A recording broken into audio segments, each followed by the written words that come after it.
बिस्मिल्लाहिर्रहमानिर्रहीम। अस्सलाम वालेकुम। कैसे हैं सब? उम्मीद है सब ठीक होंगे, खैरियत से होंगे। मैं भी अल्लाह का शुक्र है ठीक हूँ। आज हम अपनी नंद के घर गए थे, उन्होंने पाए की दावत की थी और हम नाश्ते पे गए थे क्योंकि लाहौरी जो हैं वो पाए और नान का नाश्ता बड़े शौक़ से करते हैं और बहुत ही मज़े के पाए थे। आप यकीन करें, ऐसे लग रहा था जैसे देग में बने हुए हैं और बहुत ही मज़ेदार। सभी बहुत तारीफ़ कर रहे थे। तो इसकी लुक भी आपके सामने है, आप देख सकते हैं। अगर आपको ये रेसिपी चाहिए तो आप मुझे कमेंट बॉक्स में बताएं, मैं इंशाल्लाह ज़रूर अपलोड करूँगी। तो ये मदर इन लॉ हैं और यहाँ पे सब खाना खाने लगे थे और सबको भूख लग रही थी, तो वो ये खाना जो है वो सर्व कर रही थी और बाउल में निकाल रही थी।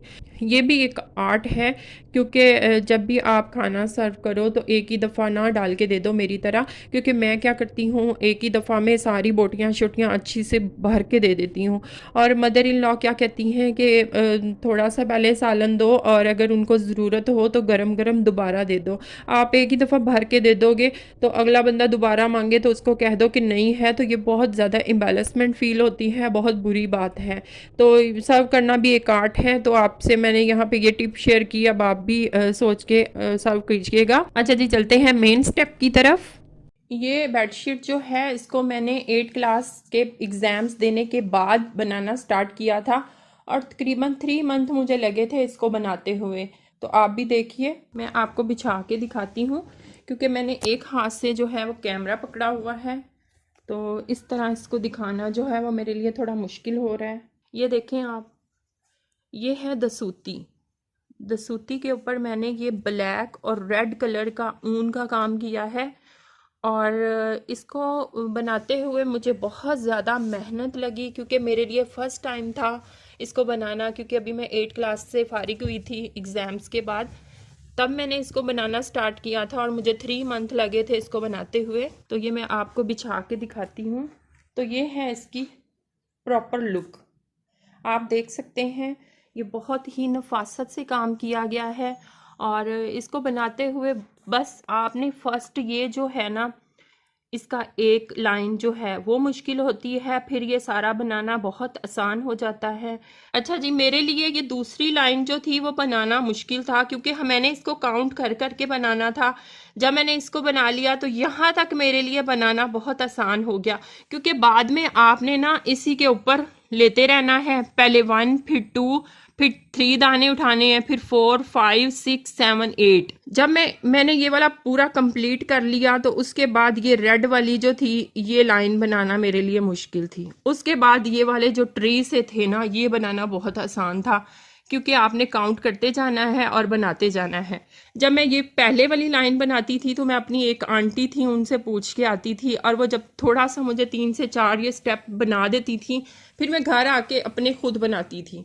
इसके बाद फिर जब मैंने ये वाला लाइन बनाई तो फिर मैं उनके पास गई और वो हैरान होती थी कि तुमने ये वाला आगे वाला खुद बना लिया। और इसके बाद फिर मैंने जब ये वाली दूसरी स्टेप शुरू किया तो इसके भी 3 से 4 जो फूल थे ना, मैं वो बनवा के आती थी। उसके बाद फिर मैं अपना सारा खुद बना लेती थी। फिर मुझे यानी कि 3 दफ़ा उनके पास जाना पड़ा और मुझे इसके लिए 3 मंथ लगे थे, क्योंकि मुश्किल तो नहीं था लेकिन मेरे लिए बहुत ज़्यादा डिफ़िकल्ट था और हर स्टेप पे मुझे पूछना पड़ता था। तो इसलिए मैंने फिर इसको 3 मंथ में कंप्लीट कर लिया।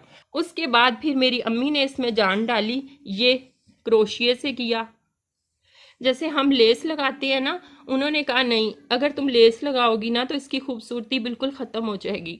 फिर उन्होंने क्रोशिया से मुझे ये लेस खुद बना के दी और इसी रेड धागे से उन्होंने बनाई। ये ऊन का धागा है। तो ये इसकी प्रॉपर लुक देख लें। डबल बेड की ये बेडशीट है। इसके बाद जी जब मैंने ये बना ली तो फिर मेरे लिए पिलो बनाना बहुत आसान हो गया, क्योंकि उसमें मैंने एक ही जो रेक्टेंगल बनाना था, उसके ऊपर तो मैंने स्क्वायर बनाया था बेडशीट के ऊपर, लेकिन तकिए तो जाहिर है लंबे होते हैं, तो इसके ऊपर मैंने रेक्टेंगल शेप में ये बनाया। तो ये देखें, उस वक्त मेरे अंदर ये खुशी थी कि मैंने जो बेडशीट है उसको कंप्लीट कर लिया है। अब मैं जो पिलो हैं उनको अच्छे तरीके से बनाऊंगी। तो ये आपके सामने है। जो इसका अपना ओरिजिनल डिज़ाइन था, उन्होंने 2 यहाँ पे स्क्वायर बनाए हुए थे, तो मैंने इसको एक ही रेक्टेंगल की शेप दे दी थी। मैंने इनको बनाया है और मुझे इतनी खुशी हो रही है आपके साथ शेयर करते हुए। इसके बाद मैं आपको इसका दूसरा पिलो दिखाती हूँ। तो ये है इसका दूसरा पिलो, उसको भी मैंने डबल साइड से बनाया है। तो ये इसका 1 हो गया और ये इसका दूसरा हो गया, और ये रही बेडशीट। तो ये देखिए, आप मुझे कमेंट करके ज़रूर बताइएगा कि आपको ये 8 क्लास की बच्ची की क्रिएशन कैसी लगी, और क्या 8 क्लास की बच्ची ऐसा कर सकती है। कमेंट में ज़रूर बताइएगा, इससे मेरा हौसला अफजाई होती है और मुझे अच्छा लगता है जब आप प्यारे प्यारे कमेंट करते हैं। और ये कवर जो है मैंने पिलो के ऊपर चढ़ा दिए हैं। तो ये दोनों तरफ से देखें आप, दोनों तरफ से इसका जो है डिज़ाइन चेक करें आप। तो अगर किसी ने ये सीखना हो तो कमेंट बॉक्स में ज़रूर बताएं, मैं इंशाल्लाह दसूती लाकर उनको ये एक स्टेप जो है वो करके दिखा दूंगी। तो बाकी का इंशाल्लाह बनाना बहुत आसान हो जाएगा। थोड़ी सी मेहनत लगती है लेकिन चीज़ जो है वो बहुत प्यारी लगती है। हैंडमेड चीज़ों का अपना ही एक पहचान होती है और यादगार भी रहती है कि आप किस उम्र में क्या बनाते थे, आपको याद भी रहता है। तो ये आपके सामने है बेडशीट, कितनी प्यारी लग रही है। हाँ, बच्चे थोड़ा इसको ज़रूर ख़राब करते हैं, इसलिए मैं इसको कभी कभी बिछाती हूँ ताकि बच्चे जो हैं वो ख़राब ना करें, कि जब आपने इतनी मेहनत से चीज़ बनाई होती है तो ख़राब कोई करे तो आपको बुरा लगता है। इसलिए मैं किसी इवेंट पे ही इसको बिछाती हूँ। और इसमें मज़े की बात यह है कि जो भी मैंने इसके ऊपर कढ़ाई की हुई है ना, उसका जो धागा है वो नीचे नहीं जाता। ये देख लें, नीचे से बस एक गिरा जाती है, जो हमने गिरा लगाई होती हैं वो जाती है, और जो धागे हैं वो सारे ऊपर ही रहते हैं। तो ये आपके सामने है और ये इसकी बैक है। तो अगर आप बनाना चाहते हैं आप मुझे कमेंट बॉक्स में ज़रूर बताएं, मैं इंशाल्लाह आपको प्रॉपर इसकी एक वीडियो बनाऊंगी, इसको सिखाऊंगी, तो फिर आप भी आसानी से इसको बना सकते हैं। न्यू गर्ल्स जो हैं मैट्रिक से फारिग होती हैं, 8 क्लास के पेपर दे के फारिग होती हैं, तो उनसे मेरी गुजारिश है कि आप भी ऐसी क्रिएटिविटी अपने अंदर ज़रूर लाएं। चलें, वीडियो अच्छी लगी लाइक और शेयर ज़रूर कीजिएगा। चैनल पे नए हैं सब्सक्राइब कर दें। मिलते हैं नई वीडियो में। अल्लाह हाफ़िज़।